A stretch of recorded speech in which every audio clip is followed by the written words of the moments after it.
I'm from I just want to ask you something for your support. I'm from Bodega Small Business Association, the Bodega Small Business Association, and I get very good relations to work together with the NSA, the National Supermarket Association also. Since 2020, we've been having a lot of problems. That's when the problem started, with the bill reforms and the defunded police, which I consider that was very irresponsible because we need law and orders. Since that, the problem has been increased every day. Now we have a crisis, una crisis tremenda on public safety. So nobody wants to talk or want to support the police. We need to support the police. Yes, we don't want an abusive police. We want police that they be able to do their jobs. Even ourselves, we have a campaign that says we support the community and the NYPD. We need a better relation.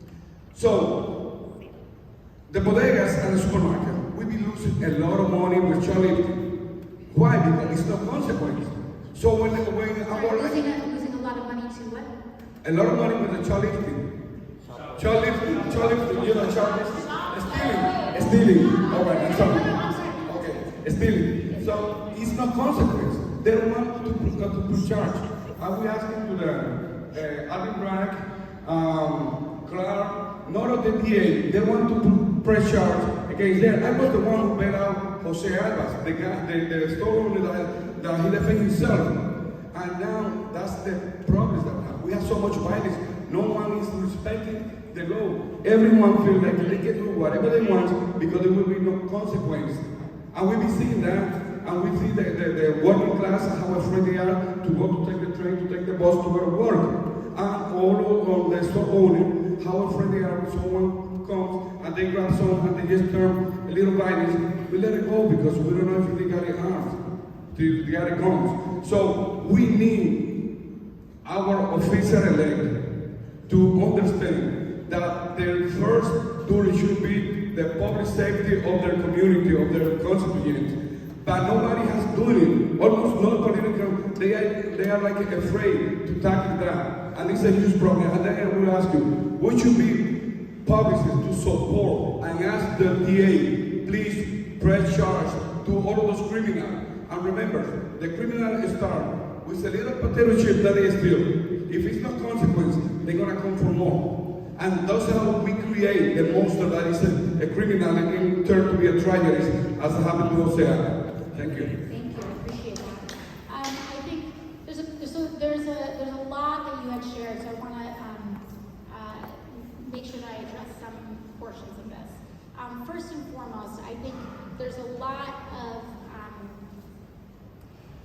of things that we hear, but it's also important for us to deal with some of the facts on the ground, right?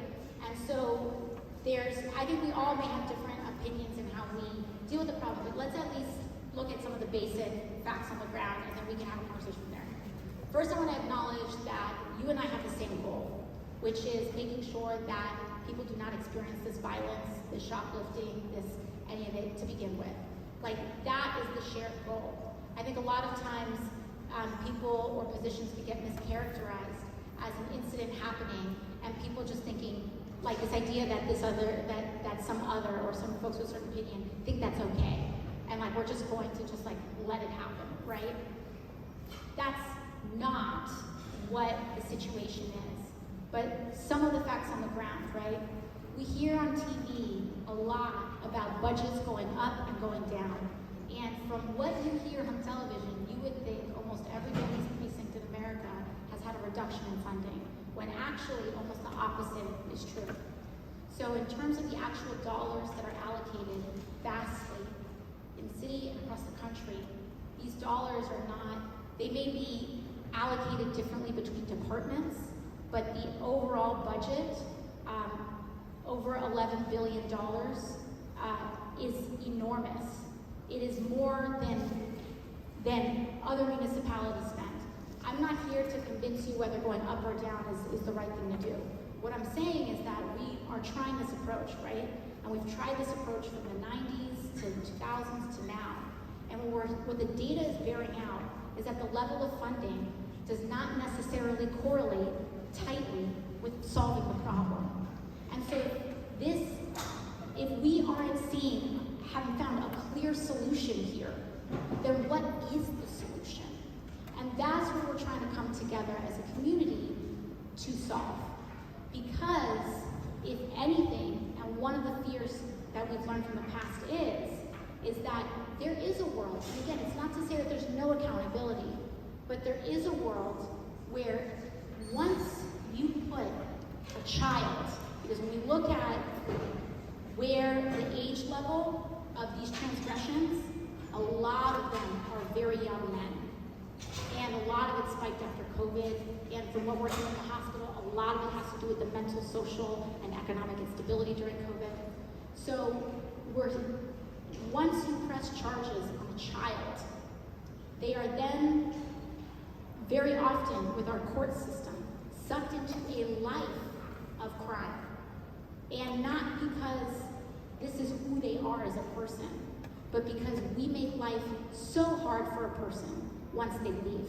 They don't have access to fair wages, they don't have access to housing, they don't have access to any of these things.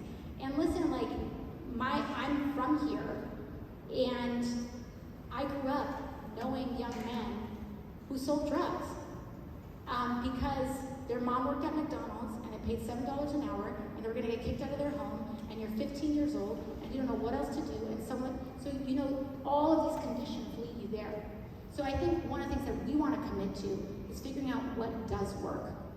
Does community watch work? Does developing pods work? And I actually believe that not all situations, there are some situations that are very heartbreaking.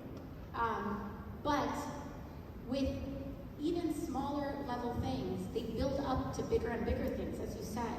So how do we intervene at the smaller level in a way that is not taking a kid out of school or forcing someone into unemployment so that then when they come out, they're even more incentivized, or putting them into an asocial system where they actually learn violence, learn other modalities of violence when they're in that place and come out, and sometimes are even in a worse position to rehabilitate coming out and going in.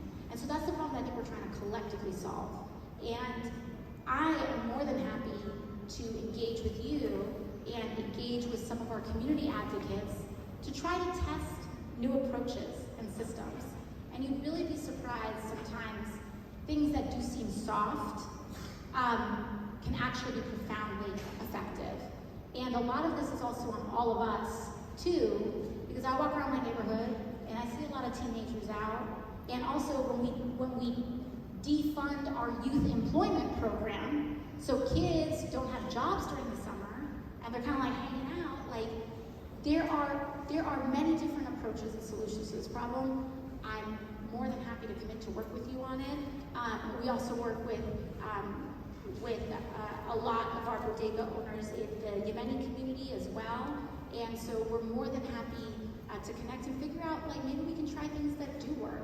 Because especially with young kids, like, once your mom finds out, once your teacher finds out, woo! And a lot of times, a lot of these children are lacking that oversight. And a lot of times kids act like this because they don't feel like anyone cares about them. And how we start to stitch those things together, because the thing is, like, once you incarcerate somebody, once you press charges on somebody, and I'm not here to tell people in a blanket way whether that should or shouldn't happen. What I'm saying is that the consequences of that sometimes yield the opposite result, which is now a person can't get a job, now they can't get housing, now they're really desperate, and it can escalate from there. Sorry, so just to be mindful of everyone's time, we're going to have to wrap up. Thank you.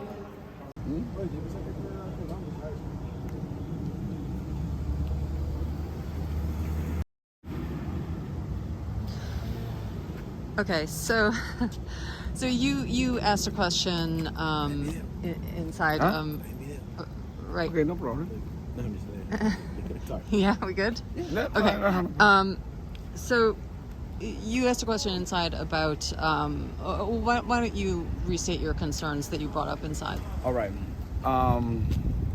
My concern, and once again, is my name, Francisco Marte, from Bodega Small Business Association. One of the bigger concerns that we have is that since 2020, we see how they approved the bail reforms, which it was crazy because it's telling the people you can commit a crime and you will have no consequence. You're gonna walk away the next day. Defunding the police, that was another irresponsible action from our elected officials because we need the police. We need the police. We need to have a better communication because everyone's almost live within the community. So we are all a part of the community. So what we need is engage in the better communication. And I see that with the problems that the bodegas and the supermarkets we are facing with the shoplifting. People stealing and robbing, and they don't have no consequence. They don't. The DA, special DA, Ms. Clark and Alvin Brown, which are both of them, they are terrible. You know, they are no good, and they hasn't helped our city because they are pro criminals. You see that they don't want to press charge on the criminal, but if you get in the problems like Jose Albas because he defended himself, defending his store, they put charge on him, the criminal murders, 250,000 bills. So what did you think about the response that she gave you? The response she was very,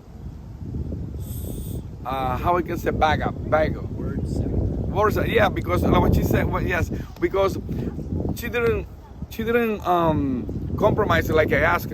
We should do policy and say that you support to press charge on the child and on the people who robbing the community crime. She didn't commit that to do that. So my question, her answer, it was too soft. I mean, it was just like a rhetoric. But why don't, if you are in the Congress, why don't you create some programs for those kids that you call kids, but it's not kids. It's an adult people that are doing that. So, but for those kids to have programs, to have jobs on the summer, because you are, the officer elected, you're the one who can create those programs. So, do something for the young people. So she was very focused on kind of early intervention, right? Doing things for young people who are committing crimes so that they don't go on to commit more and more serious crimes. So she was kind of answering the question about younger people, right? Yeah. Who are you seeing? Who are you having a problem with? Who are you seeing a problem with in bodegas in New York? Adult people. I have a chat. We had a chat supermarket association, the Bodega Association, and you can see every day you can see many videos from shoplifting, people robbing, that they are adult. 90% of them are adult people. And you know, the worst of them, that most of them that they go to steal, they don't go because they are hungry. They go stealing and they sell that stuff outside to use drugs. How do you know that? Because you can see the people. We are not in that situation like you be gonna die hungry that you need to steal something to eat because you don't have nothing. We have warfare here. We have a lot of pantry where we give you food. I myself, I be giving out to hundreds of people food and Queens. Here in the shelter, I bring clothes, food to them. So nobody die hungry here, not in the United States. So if you're gonna steal, you're not gonna steal because you don't have nothing to eat. You go out there and you're gonna find something. You go to a restaurant and you say, please give me some food. Or go after they're gonna about to close and they give you food. So you don't die for that hungry here. So you're saying that a large number of people who are shoplifting and stealing are reselling the items? Yes. Online or in the street? No, they just walking around. They offer to you, they offer to me. Well, I have this. They go different places to offer. Some of them I see them. They stand in the entrance of the building, offering the people, look, give me that, it's half a price. So that's why I be asking to the police to create a task force to prosecute the people who buy stuff, stolen stuff. Do you mean? Not petty stuff. It's como like cards and stuff. Yeah, it's not petty. Listen, it's not saying it's petty. When they steal something from me that belongs to me, it's mine. You need to have some consequence. You need to have to face some consequence. When you say people who are buying things from them, are you talking about individuals, or are Yeah, you saying that individuals. they're selling to? Is this groups of people who are No, it's stealing like things, or is individuals. it- No, individuals. Okay. You know, they come from this neighborhood. They walk in and they say, look, I got this. I just bought this, but I don't need this because my wife bought it too. So I want to sell it. Can you give me, So people the price? like, hey, I need Clorox. This and that. Yeah. They're like, Why, I'll but- get it for you, and then they'll get it, steal it, and give it. That's what Okay. they do. So in case, I don't know if the mic picked you up saying that, but you're saying that people are like putting in orders, basically, Basically, they do that. They for do that. It's people who are do that. shoplifting. Yes, They'll say, it's hey, I stop- need yes. something. It's people who do and- that. Cars. It's Like, oh, I peop- need that help. It's people who do that too, also. Like, okay, you bring me this, you order that. I hear people saying that. I hear people talking about, oh no, I got this because I bought it from a guy that he told me he's gonna bring it, and he brought it, and I pay half the. We got a crisis with that. We have to face it, and we have to punish the thief and who buy the stuff from the thief, the stolen. But when you're talking about people punishing the people who are buying things, you're not talking about somebody who doesn't understand that it's stolen goods. You're understanding about people. You're talking about people who are requesting. Yeah, listen, since even now that with the crisis, when you see someone that approach you and you say, look, this steak costs $20, give me $10, give me $15, and you see fresh coming just from the freezer, I say, wow, I can save it in half of the price. So a lot of people, they do that, but we need to punish those people who buy stolen merchandise, and we need to do that.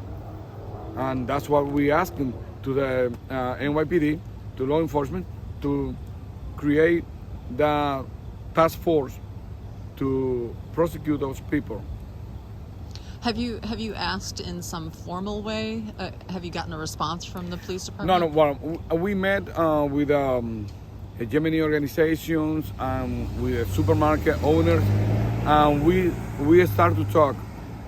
To go, maybe we're gonna meet the commissioners or the Bronx chief, the police, the NYPD chief of the Bronx, Chief Rivera.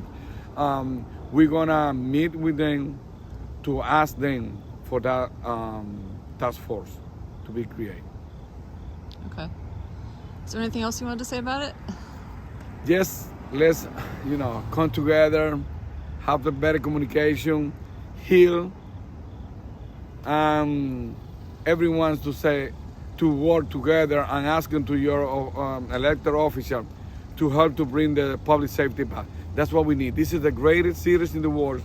We just need safety, public safety back. That's what we need. All right. Thanks for talking with me.